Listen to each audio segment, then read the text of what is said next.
नमो भगवते वासुदेवाय नमः। आप सभी को कार्तिक मास के कृष्ण पक्ष की रमा एकादशी की हार्दिक शुभकामनाएं। आज के वीडियो में आप सुनिए पद्म पुराण में वर्णित रमा एकादशी व्रत की संपूर्ण कथा। इसके साथ ही आज आप सुनेंगे पद्म पुराण में वर्णित एकादशी माता की कथा। एकादशी माता की कथा सुने बिना एकादशी व्रत की कथा सुनने का पूर्ण फल नहीं मिलता है, इसलिए आज के दिन आप एकादशी माता की कथा जरूर सुनिएगा।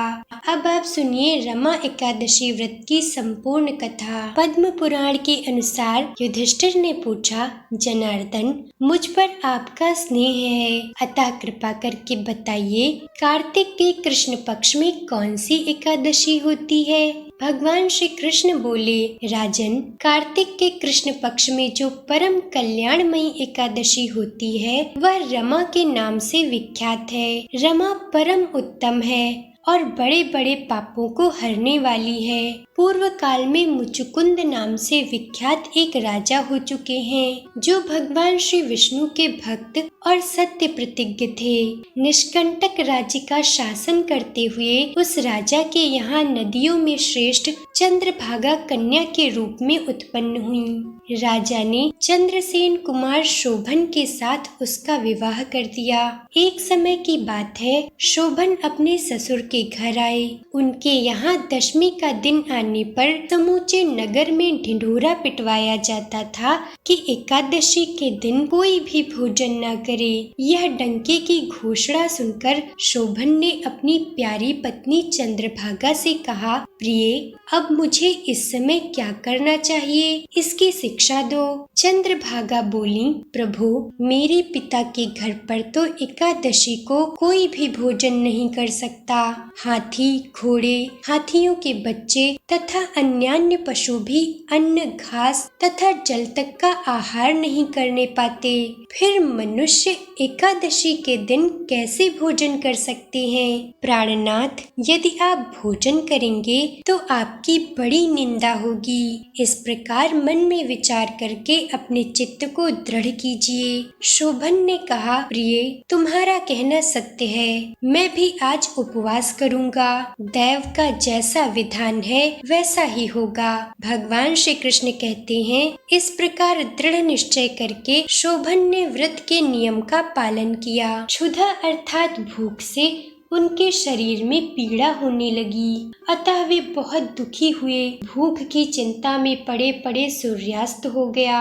रात्रि आई, जो हरि पूजा परायण तथा जागरण में आसक्त वैष्णव मनुष्यों का हर्ष बढ़ाने वाली थी, परंतु वही रात्रि शोभन के लिए अत्यंत दुखदायिनी हुई। सूर्योदय होते होते उनका प्राणांत हो गया। राजा मुचुकुंद ने राजोचित काष्ठों से शोभन का दाह संस्कार कराया।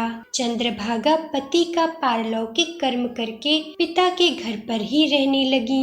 भगवान श्री कृष्ण कहते हैं, नृपश्रेष्ठ, रमा नामक एकादशी व्रत के प्रभाव से शोभन मंदराचल के शिखर पर बसे हुए परम रमणीय देवपुर को प्राप्त हुआ। वहाँ शोभन द्वितीय कुबेर की भांति शोभा पाने लगा। राजा मुचुकुंद के नगर में सोम शर्मा नाम से विख्यात एक ब्राह्मण रहते थे। वे तीर्थ यात्रा के प्रसंग से घूमते हुए कभी मंदराचल पर्वत पर गए। वहाँ उन्हें शोभन दिखाई दिए। राजा के दामाद को पहचान कर वे उनके समीप गए। शोभन भी उस समय द्विज श्रेष्ठ सोम शर्मा को आया जान शीघ्र ही आसन से उठकर खड़े हो गए और उन्हें प्रणाम किया। फिर क्रमशः अपने ससुर राजा मुचुकुंद का, प्रिय पत्नी चंद्रभागा का तथा समस्त नगर का कुशल समाचार पूछा। सोम शर्मा ने कहा, राजन, वहाँ सबकी कुशल है।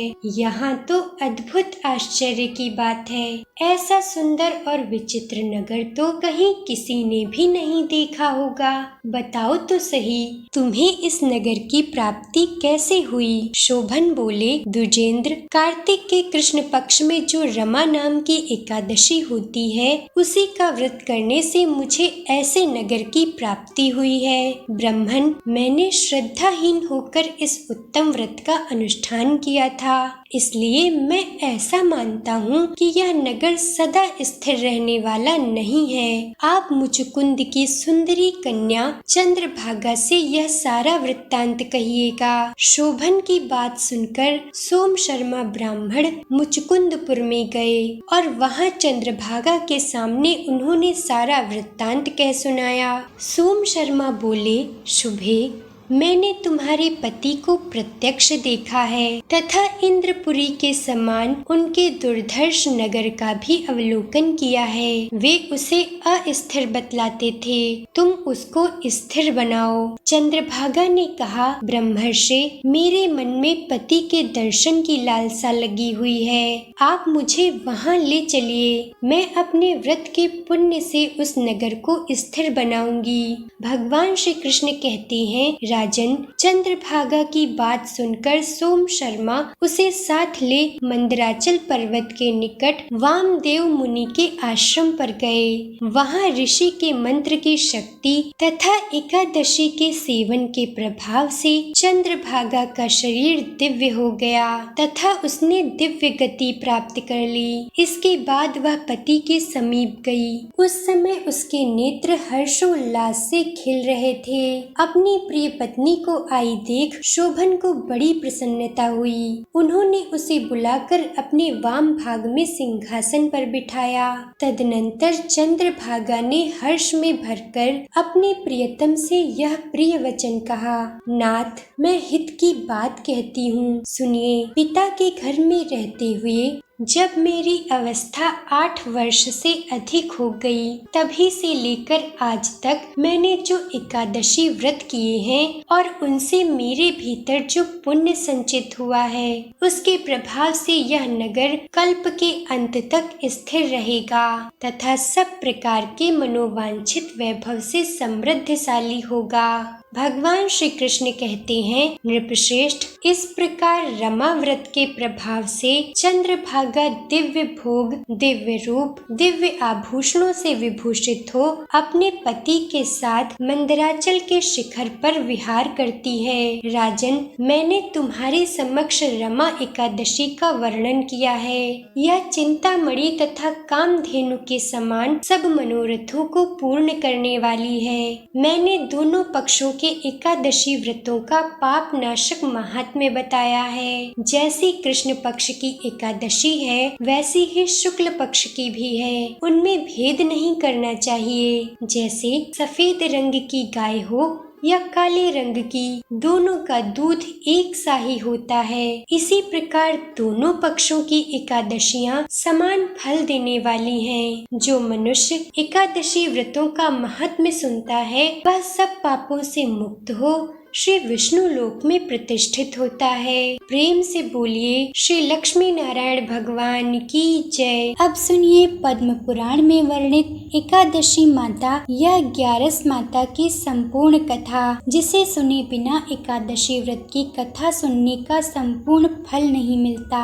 युधिष्ठिर ने पूछा, भगवन, पुण्यमयी एकादशी तिथि कैसे उत्पन्न हुई? पुण्यमयी एकादशी तिथि कैसे उत्पन्न हुई? इस संसार में क्यों पवित्र मानी गई तथा देवताओं को कैसे प्रिय हुई? श्री भगवान बोले, कुंती नंदन, प्राचीन समय की बात है। सत्य युग में मुर नामक दानव रहा करता था। वह बड़ा ही अद्भुत, अत्यंत रौद्र तथा संपूर्ण देवताओं के लिए भयंकर था। उस काल रूपधारी दुरात्मा महाअसुर ने इंद्र को भी जीत लिया था। संपूर्ण देवता उससे परास्त होकर स्वर्ग से निकाले जा चुके थे।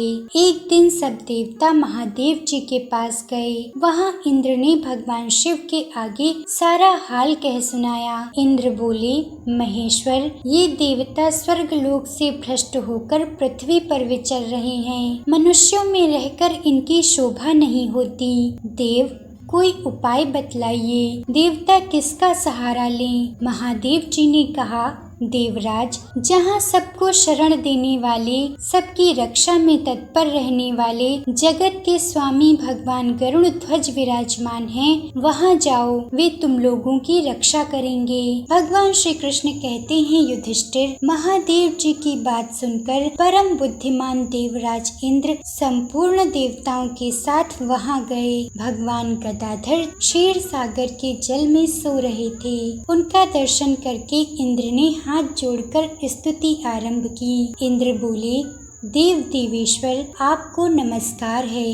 देवता और दानव दोनों ही आपकी वंदना करते हैं। पुंडरीकाक्ष, आप दैत्यों के शत्रु हैं। मधुसूदन, हम लोगों की रक्षा कीजिए। जगन्नाथ, संपूर्ण देवता मुर भक्त वत्सल, हमें बचाइए। देवेश्वर, हमें बचाइए। जनार्दन, हमारी रक्षा कीजिए, रक्षा कीजिए। दानव का विनाश करने वाले कमल नयन, हमारी रक्षा कीजिए। प्रभु, हम सब लोग आपके समीप आए हैं, आपकी ही शरण में आ पड़े हैं। भगवान, शरण में आए हुए देवताओं की सहायता कीजिए। देव, आप ही पति, आप ही मति, आप ही कर्ता और आप ही कारण हैं। आप ही सब लोगों की माता और आप ही इस जगत के पिता हैं। भगवान, देवेश्वर, शरणागत वत्सल, देवता भयभीत होकर आपकी शरण में आए हैं। प्रभु, अत्यंत उग्र स्वभाव वाले महाबली मुर नामक दैत्य ने संपूर्ण देवताओं को जीतकर इन्हें स्वर्ग से निकाल दिया है।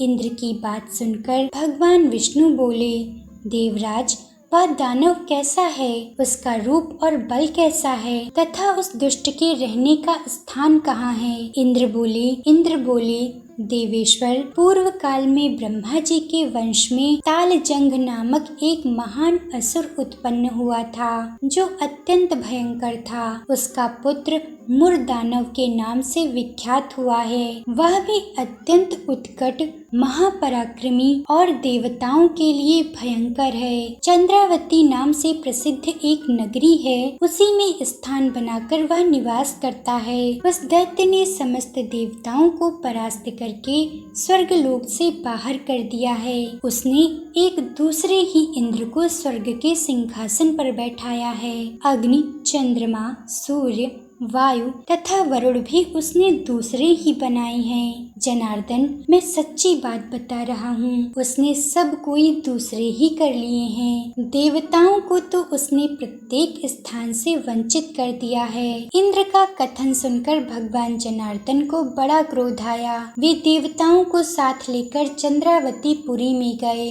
देवताओं ने देखा दैत्यराज बारंबार गर्जना कर रहा है। उससे परास्त होकर संपूर्ण देवता दसों दिशाओं में भाग गए। अब वह दानव भगवान विष्णु को देखकर बोला, खड़ा रहे। उसकी ललकार सुनकर भगवान के नेत्र क्रोध से लाल हो गए। वे बोले, अरे दुराचारी दानव, मेरी इन भुजाओं को देख। यह कहकर श्री विष्णु जी ने अपने दिव्य बाणों से सामने आए हुए दुष्ट दानवों को मारना आरंभ किया।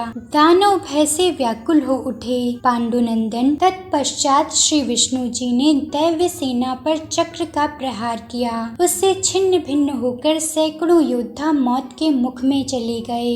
इसके बाद भगवान मधुसूदन बद्रिका आश्रम को चले गए। वहाँ सिंहावती नाम की गुफा थी, जो 12 योजन लंबी थी। पांडुनंदन, उस गुफा में एक ही दरवाजा था। भगवान विष्णु उसी में सो गए। दानव मुर भगवान को मार डालने के प्रयास में लगा था। वह उनके पीछे लगा रहा। वहां पहुंचकर उसने भी उसी गुफा में प्रवेश किया। वहां भगवान को सोते देख उसे बड़ा हर्ष हुआ। उसने सोचा, यह दानवों को भय देने वाला देवता है, अतः निस्संदेह इसे मार डालूंगा। युधिष्ठिर, दानव के इस प्रकार विचार करते ही भगवान विष्णु के शरीर से एक कन्या प्रकट हुई, जो बड़ी ही रूपवती, सौभाग्यशालिनी तथा दिव्य अस्त्र शस्त्रों से युक्त थी। वह भगवान के तेज के अंश से उत्पन्न हुई थी। उनका बल और पराक्रम महान था। युधिष्ठिर, दानवराज मुर ने उस कन्या को देखा।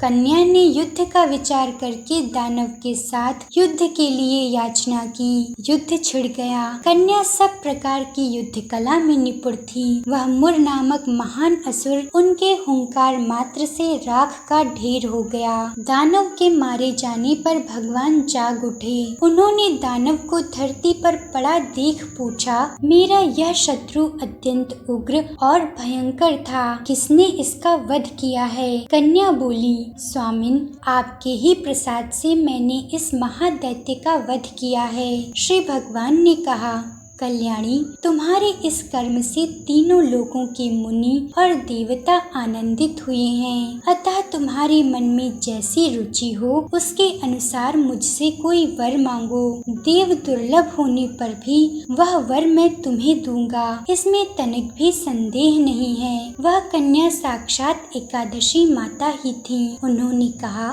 प्रभु, यदि आप प्रसन्न हैं तो मैं आपकी कृपा से सब तीर्थों में प्रधान, समस्त विघ्नों का नाश करने वाली तथा सब प्रकार की सिद्धि देने वाली हूँ। जनार्दन, जो लोग आप में भक्ति रखते हुए मेरे दिन को उपवास करेंगे उन्हें सब प्रकार की सिद्धि प्राप्त हो। माधव, जो लोग उपवास, नक्त अर्थात निर्जल और निराहार अथवा एक भुक्त अर्थात एक समय फलाहार करके मेरे व्रत का पालन करें, उन्हें आप धन, धर्म और मोक्ष प्रदान कीजिए। श्री विष्णु जी बोले, कल्याणी, तुम जो कुछ कहती हो वह सब पूर्ण होगा। भगवान श्री कृष्ण कहते हैं, युधिष्ठिर, ऐसा वर पाकर महाव्रता एकादशी बहुत प्रसन्न हुई। दोनों पक्षों की एकादशी समान रूप से कल्याण करने वाली है। इसमें शुक्ल पक्ष और कृष्ण पक्ष का भेद नहीं करना चाहिए। यदि सूर्योदय के समय में थोड़ी सी एकादशी, मध्य में पूरी द्वादशी और